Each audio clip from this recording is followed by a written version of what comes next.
What's up, guys? Welcome back to the YouTube channel. The day has come. We're going to turn this into a car, potentially, and we're going to take it away from a shelf. It's a shelf right now, and it's not going to be a shelf long. Ryan and Keith are giving me shit over there. They're giving me a hard time because I'm finally going to mess with it. But what I'm going to be doing today is I'm going to be getting the body. I'm going to mount it to the frame and make it so the body is not quite so wobbly. I've got to finish the front end on it, make it so that it will roll, and then I'm going to take it to my buddy, Junior Bissette. I just don't have the time to finish the car, so it's one of those things. I've got to get it rolling, and I'm going to get it to him. He's real close to me. He's one of my good friends.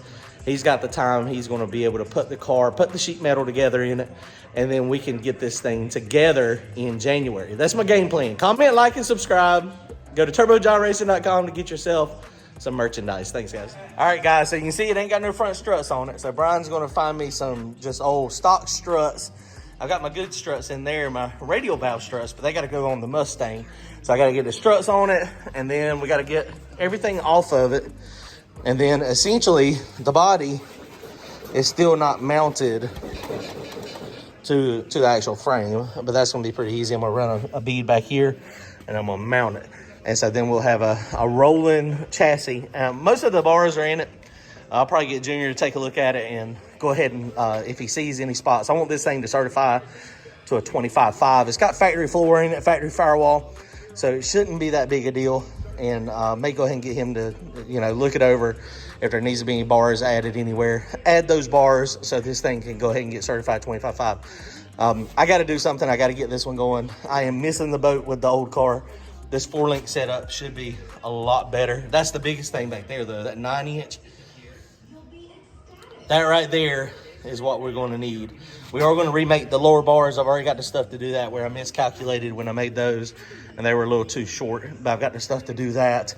But hopefully it'll be together soon, and we'll be able to get out there to the track with it. In probably February is the goal. February of next year. 2022. Why don't you saying something, Ryan? Why don't you saying something? He's over here talking smack to me. The car's been sitting over here. I pretty much gave up. I pretty much gave up on it. I got it last year about this time. I worked on it every night. I don't know how many days I worked on it. I probably worked on this thing probably at least a month solid, where it was like top priority. And then it was top priority. And then I realized that it was going to be a little longer. And then I kind of worked on it just here and there. So here and there is gone. We're going to have this car up and running next year. All right, guys. So we made some progress. This is just a slow roll, man. I've been working on it for about an hour and a half, 2 hours. And I finally got the body so that it is mounted. It turned out okay. Just basically these pieces of tab welded to the bottom of the frame there, and then welded up to the top. Very, very simple. So I am going to have an issue.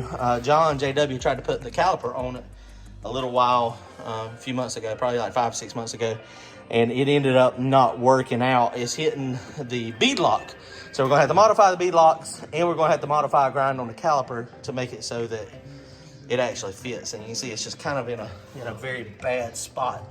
I got this bad 9-inch. I can't wait to have the 9-inch running full speed on this thing. So I think this thing is going to be freaking killer. I think so. A lot of bars. I'm going to get Junior, like I was saying, while he's got the car over there, see if it needs any additional bars to go ahead and get 25.5 certified. Hopefully it can.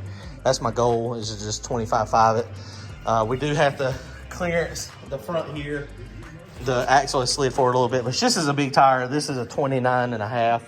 My goal is to be able to run a 31 or 32 on this if I want to. And so it'll have plenty of big tubs. Back here, we might have to clearance a little bit as well. And then we'll be fine back here. So hopefully that's not going to be a big deal. Junior, I'll get him to cut all this stuff out, whatever he needs to make it fit. Those quarter windows, we'll probably just keep those in there. They make carbon fiber ones. But Brian said these were not super, super heavy. So, I mean, probably okay with that. Seat is about where it's going to be. You can see it's pretty far back. I was contemplating getting one of the straight up seats and putting in it. And that way I'm slid all the way back. The further my butt is back, the more rear weight it's going to be. And so, you know, but right here, that's going to be pretty good. It usually adds about a percentage or two. I cannot reach the pedals right there, so that's where it's going to be. So we're going to have the extender, the quick release. It's going to definitely go like right here. I'm going to try to get that as close to that as I can. That come from NC Speed Lab. They make this thing, you get the whole kit, the steering wheel, the quick release, the steering column, all that stuff works out really good. Really, really nice stuff. They make them for a bunch of cars. It's aluminum. It is super, super, super lightweight. Very high quality. Y'all go to NC Speed Lab and check that stuff out and grab one. Otherwise, I mean, inside the car is probably going to stay about the same here. My wiring, of course, we're going to have to wire it. I am not looking forward to the wiring job. It'll have to look halfway decent when I shove it all over there, or I will have to do some type of hiding. I don't know what I'll do for the hiding to make the wiring so you can't see it. But otherwise, I mean, I think the car is going to work good, y'all. I really do. It should be pretty light. You see up there now with the rear end in it with no motor. I mean, we've got to have the heads up here. Otherwise, this thing was tipping off of the jack stands. So that's why we got a little bit of extra weight up there trying to hold it down. Hopefully, we'll have a good bias with this thing. I'm hoping with the motor, transmission, me in it ready to go with no weight in the car. My goal is for it to be 2,700 pounds. And that would be about 50-50 is the plan. And then, you know, that would be okay. If I want to go radial racing, I can add a little bit of weight on the nose of the car.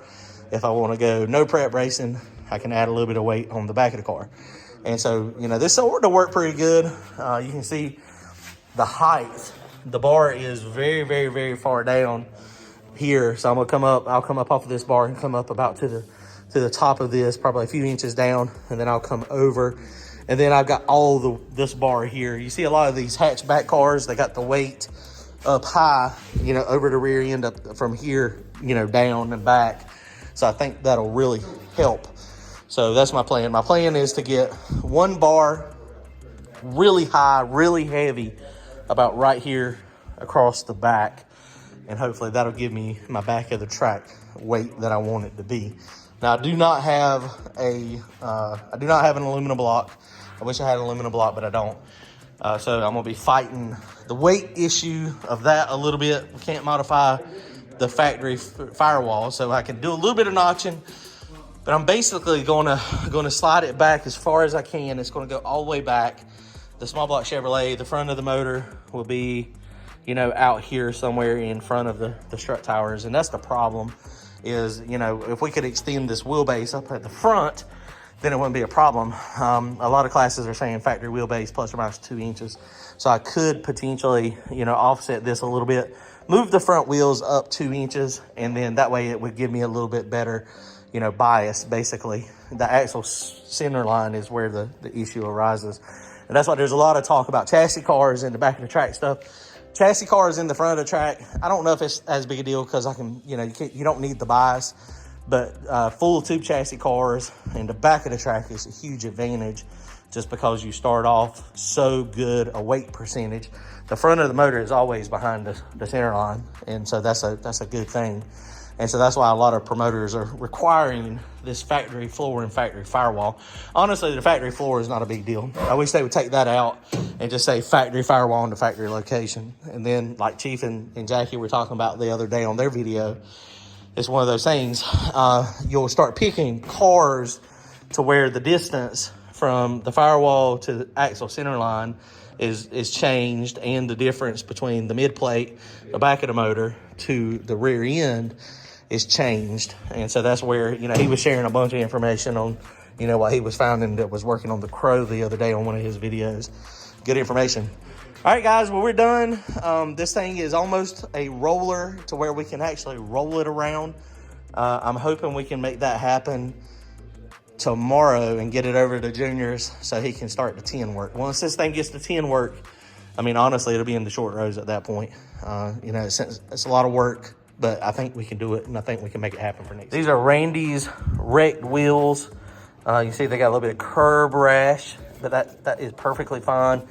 It is not warped at all. Wheel wood brakes, those come off of Devin's convertible, so that's going to be good. It's a street style rack. I don't know about the K-member. The K-member Brian had it laying around, So we got just I don't even know what kind it is, but we're going to end up using that. I may end up modifying the brackets for the lower control arm and moving those down a couple inches for the no prep stuff, just to make it so that that arm does not or have to articulate so much. That's what gives us how the wheel goes in, is because the lower control arm pivot point is so high up. When I do that, I'll probably have to also move the rack down just a tad, but that's fine. That's not a big deal.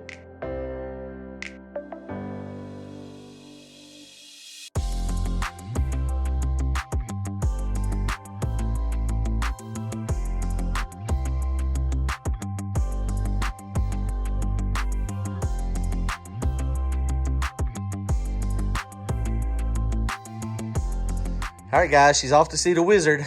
We're gonna go to Junior Bissette's. He's gonna go ahead and do all the sheet metal here in the back.